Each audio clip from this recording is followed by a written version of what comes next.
One of the most basic composite data structures in computer science is the array. Understanding how arrays work and their associated algorithms is essential to understanding computer science. In Python, arrays show up in several basic data types: strings, bytes, and byte arrays, tuples, lists. Also, sets and dictionaries have at their core an array. An array is a region of memory composed of 0 or more same-sized elements. So let's draw what that might look like. So here we have memory divided into bytes.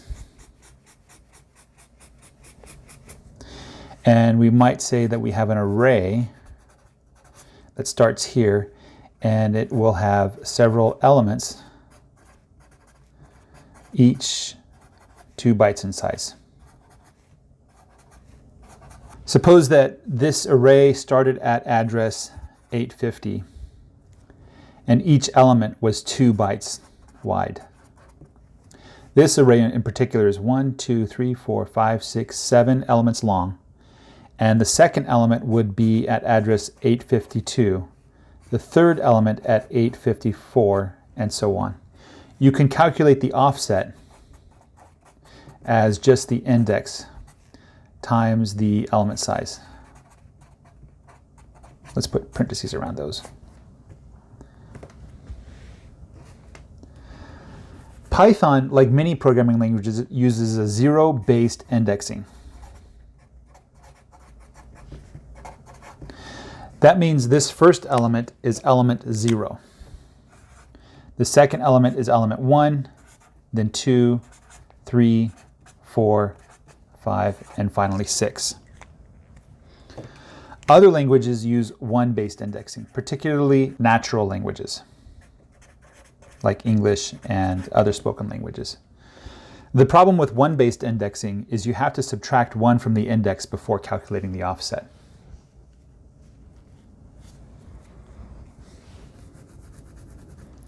As with any data structure in computer science, you not only need to understand how the data is stored, but also the associated algorithms. When you create an array, you have to allocate the memory necessary for that array. So first you have to find available space. We can talk more about how programs might arrange the memory so that it can find suitable spaces for arrays. Typically, this is an order 1 operation. Then you need to mark that memory as being reserved for the array.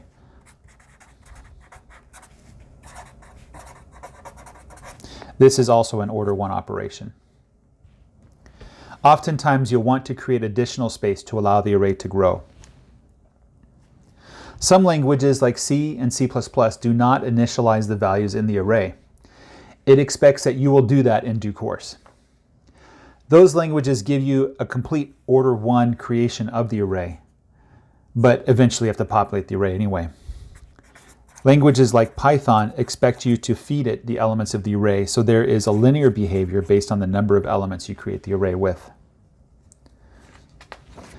When you add elements to an array, you need to think about whether there's additional room for the array to grow, to include those new elements, and where you're adding those elements in. If there's room to grow, adding an element isn't a problem. Let's suppose we have the array here, and it is this long, and we want to add n new elements at the end. As long as there's extra free space here, we can keep doing that until we run out of space.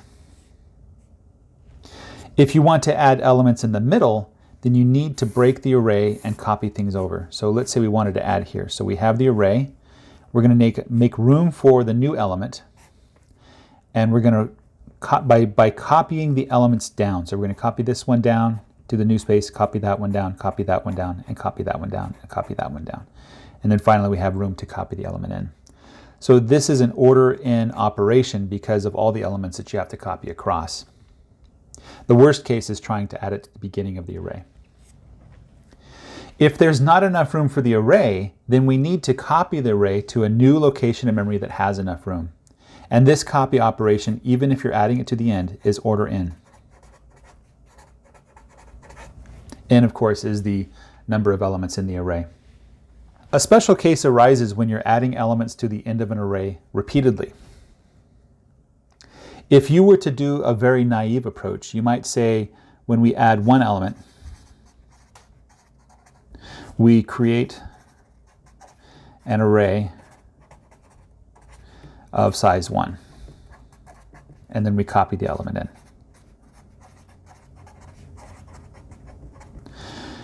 When we add another element, we would have to allocate more room for this array. And so we'd have to create an array of size 2 and then copy the old array, which just had one spot, and then add in the new element. So we have to do 2 copies for adding another element. If we were to add another element, well, then we would have to create an array of size 3. We'd have to do 2 copies to bring the old array across, and then we'd have to do another copy for the new element. And so that's going to be a total of 3 copies. As you might imagine, this is going to be the cost of 1 plus 2 plus 3 plus so on all the way up to n, which, if you've done my video in my basic mathematics series about proof by induction, you'd know that this is n times n plus 1 divided by 2, which would give you order n squared time, which is terrible. A naive solution is to say, let's allocate a fixed number of extra space for each copy. The effect of this would be you'd only have to do a fraction of the number of copies you did before, but that fraction is constant. And so you're really not escaping the order n squared behavior. Suppose instead that we allocated a multiple of the size of the array spaces for the new array. So we're going to allocate n times a new spaces when we run out. So if we were to add a single element, we would create an array with size 1 and then copy in that new element. When we add another element, then this array isn't big enough, and so we're going to allocate an array of size a. And then we will copy the old array, which is 1 copy, and then we copy in the new element. And this would continue as we add elements up until we have added a elements, and we want to add a new one. At that point, we will have to allocate an array of size a squared, so a times a. And so we would copy the a old items and then add the new items. And this would continue with that array until we've added a squared elements, at which case we would allocate a cubed, we would copy a squared, and then the new items. The formula to calculate how many copies we need to do is pretty simple. We obviously need to copy in each element eventually, but we also need to copy the array over a number of times. That's going to be 1 to log base a of n, and each time we copy, we're going to use a to the I copies to do so. And if we work this out, we'll get the following result. This is n plus 1 minus a to the log base a of n all over 1 minus a. You can review my video on the geometric series to understand why this is so. It uses proof by induction. This is going to be the same as n plus 1 minus n all over 1 minus a, which is just going to be order of n. So adding n elements gives us linear behavior. And even though adding a single element isn't necessarily order 1, we're going to say that this is order 1 amortized for a single element. Removing elements is rather trivial. Suppose we have our array, and we want to remove an element from the end, in which case we just mark that last element as no longer being used. Note that in Python we have to dereference. If we don't dereference the object that was referenced, it will stick around in memory forever and ever. When we dereference, that might kick off a garbage collection.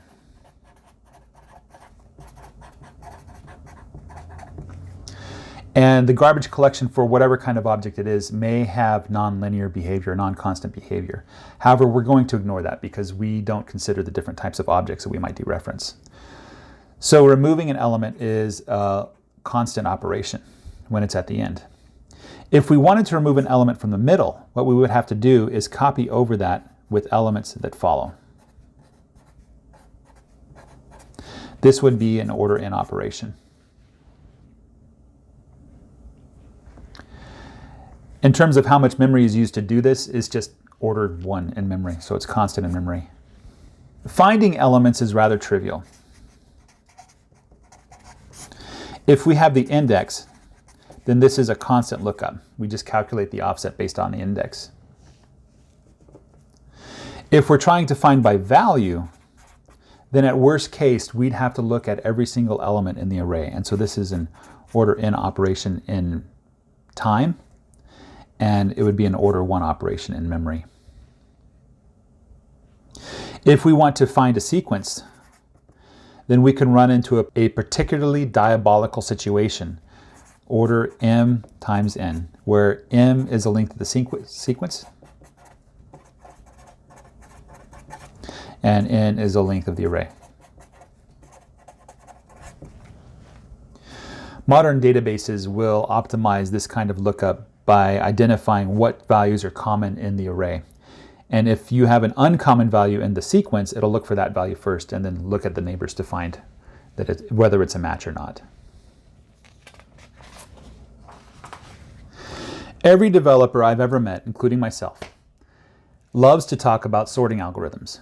There are a lot of sorting algorithms. They each have their benefits and their drawbacks. I'm going to consider 3 sorting algorithms here. One of them is silly, one of them is naive, and one of them is actually quite good. The first sorting algorithm I'd like to consider is called random sort. It is silly. What you do is you randomize the list or the array, and then you check to see if it's sorted.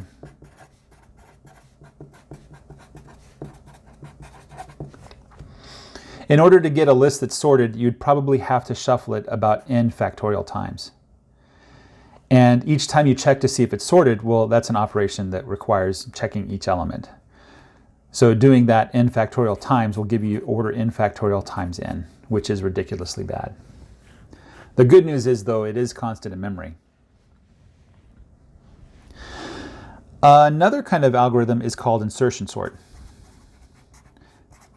This is the sort of sorting algorithm you'll see people use in their day-to-day life. The way it works is you find the lowest value, and then you put that in the front, typically by switching elements out. And then what you do is you look at the rest of the list, look at the rest of the array, and do the same. And you repeatedly do this until you run out of elements to sort.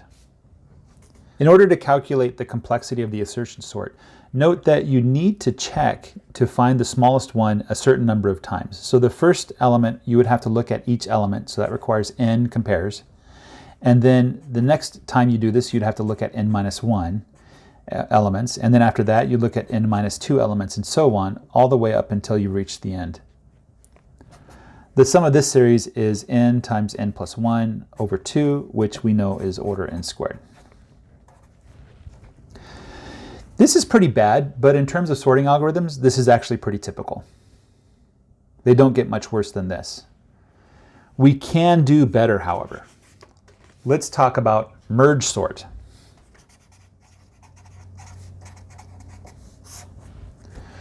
What merge sort does is it takes the array and splits it in half.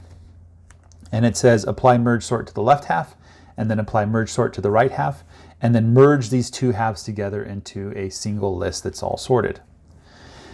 When it does the merge on the left half, it splits that in half, and then so on until it gets down to a single element. A single element is always sorted. And so when you try to merge two sequences, let's say you have A and B, then it will just compare the two and take the lower first, let's say that's B, and then it will put A next. When you go to merge the next sequence, let's say you have two elements C and D, then what that will do is it'll compare B with C, and if C is smaller, it'll go first. If B is smaller, it'll go first. Let's say B does. Then it compares A with C, and if C is smaller, that'll go first. In this case, it is. And then A with D, and then we will have the last element D. And you can see how you're building up and merging longer and longer lists until the end. If you were to work out the math, you would see that in terms of time, merge sort takes O n log n time. Simple algorithms would use O n in memory. There's ways to do it without using memory this way, but typically it's easier to do it with memory. Merge sort is one of those algorithms that has lots of variations and lots of little optimizations. Keep in mind though, no matter what kind of operations or optimizations you use, you're typically going to end up with the same kind of behavior. Maybe you're twice as fast or 3 times as fast, but it really doesn't change things. There are many other sort algorithms out there, and I expect that you'll go look them up and learn all about them. They make great interview questions, but they also allow you to think hard about different aspects of computer science. One more thing I want to mention before we wrap up is CPUs and GPUs are optimized for lists, for arrays.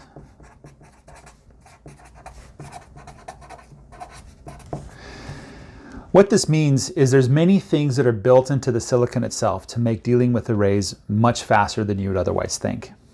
For instance, there are special instructions that can operate on entire sequences in memory. It will often optimize caching of the values. It'll bring in the next values of the array and roll out the old values of the array. And there are also array copies are very fast. Okay. Hopefully you've learned a bit about the array data structure as it relates to computer science. Understanding the algorithms behind this will help you understand whether the array is the right data structure for you. And typically the answer is yes, the array is what you're looking for. Anyway guys, thanks for your time. Have a great day, take care, and bye-bye.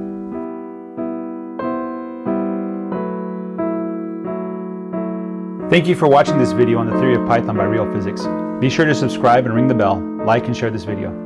You can find me on Discord or support me on Patreon. Links are in the description below. Thank you so much. Have a great day. Bye-bye.